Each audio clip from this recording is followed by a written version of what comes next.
Merci, Monsieur le Président. Madame la ministre, nuyu naa la, chers collaborateurs des ministres, chers collègues députés, nuyu naa ñëpp. Madame la ministre, l'ex-président du Sénégal, Macky Sall, est accusé par beaucoup de Sénégalais d'avoir instrumentalisé la justice pour écarter des opposants comme Ousmane Sonko, comme Karim Wade, comme Khalifa Sall, d'avoir tenté de reporter l'élection présidentielle, d'avoir tenté de reporter l'élection présidentielle de manière inconstitutionnelle, d'avoir échoué à instaurer un dialogue politique sincère et à respecter l'équilibre des pouvoirs, d'avoir promulgué une loi d'amnistie qui occulte les responsabilités des violences de 2021 en 2024. Madame la ministre, toutes ces accusations montrent une responsabilité politique et institutionnelle de Macky Sall dans l'escalade de la crise politique de 2021 à 2024. Madame la ministre, peut-on espérer un jour l'indépendance de la justice au Sénégal?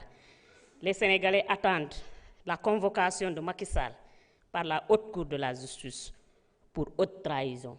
Madame la ministre. Madame la ministre, on ne peut pas avoir dans ce pays des nouvelles autorités. Le président de la République ex-détenu, le Premier ministre ex-détenu, le président de l'Assemblée El Malick Ndiaye ex-détenu, la majeure partie des députés ex-détenus, et être face à Mère Amidia en train de réclamer la justice.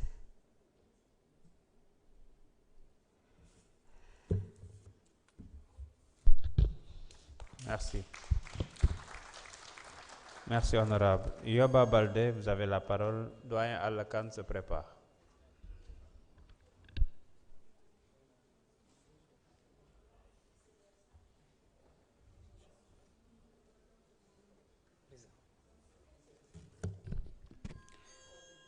Assalamu alaikum. Dafa am benn député bu fi taxaw muy ne vous avez enfermé les maires et députés. Ma koy ne fàtte xeju fi. Vous avez enfermé injustement les maires Jamil Sané, Bilal Diatta et Pape Sow. Vous avez enfermé injustement les députés PASTEF. Vous avez enfermé injustement des professeurs qui avaient des classes d'examen. Vous avez fait le pire. Vous avez empêché à un candidat potentiel aux élections présidentielles d'être candidat. Boo gisee wax bi bari, Madame la ministre, affaire bi dafa xaw a yeex tuuti teg ci brique ñu dem.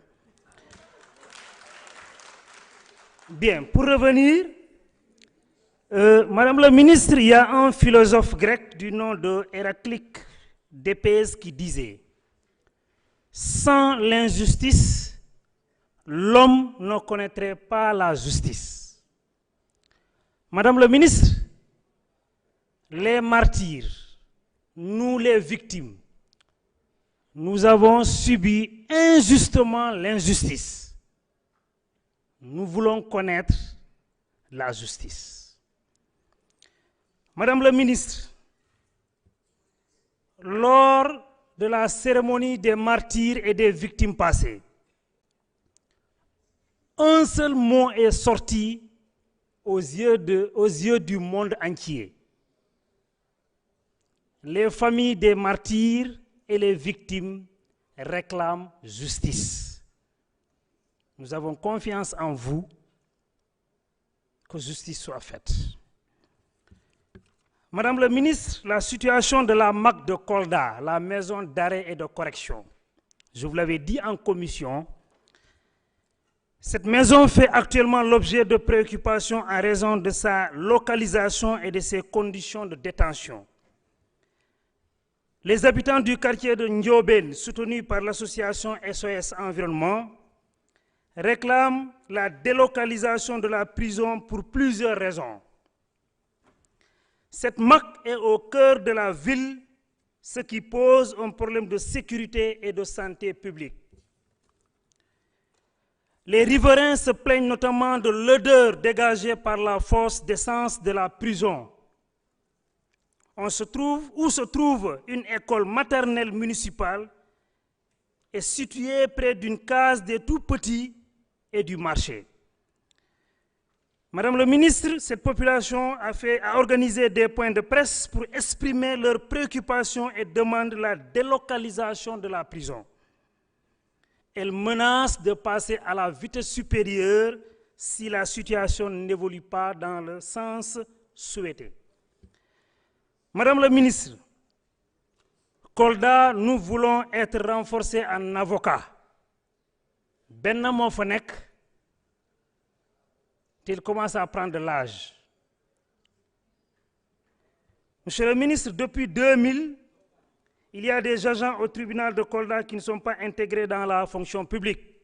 C'est un dossier, ñu ngi ci table bi, dañu bëgg ngeen def ci liggéey. On vous encourage et on vous félicite. On vous attend de pied ferme par rapport à la justice. Merci beaucoup. Merci, honorable Yoba Baldé. Doyen Alla Kane, mën nga ñëw jël kaddu. Mamadou Lamine Diaité, mën nga waajal. Auzubillahi minash shaitanir rajim. Bismillahir rahmanir rahim. Monsieur le Président de l'Assemblée nationale, mes chers collègues honorables députés, Madame la ministre de la Justice, garde des Sceaux, messieurs les collaborateurs de ministre, je vous salue. Li ñu wax yëpp man sama jàngat ak sama xam-xam dafa am lu ñu manqué mooy constitution waxoon naa ko ci commission bi te loolu mooy yoon may tey li ñu am encore duñ ko rencontrer parce que nous avons créé une république sans constitution. Cette république-là que nous avons créée le 24 mars 2024 dañ ci war a toog teg constitution parce que histoire dafa wane ne booy indi benn république bu bees da koy ànd ak constitution. may jox exemple général de Gaulle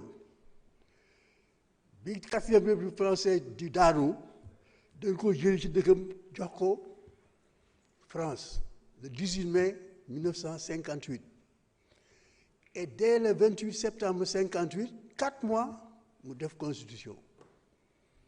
Léopold Sédar Senghor bu xeex ak Mamadou Dia ba daay Mamadou Dia le 17 décembre 1962 dès le 3 mars 63 4 mois mu am constitution. Abdoulaye Wade il a été élu le 19 mars 2000 dès le 22 janvier 2001 10 mois mu am constitution. Constitution moo ñu manqué parce que constitution yi dugal lépp c'est la référence léegi nous sommes sur la constitution du régime colonial de Senghor. 17 mars 1963 il faut ñu def une constitution def ci ñu bëgg def liggéey pour ñu changer réew mi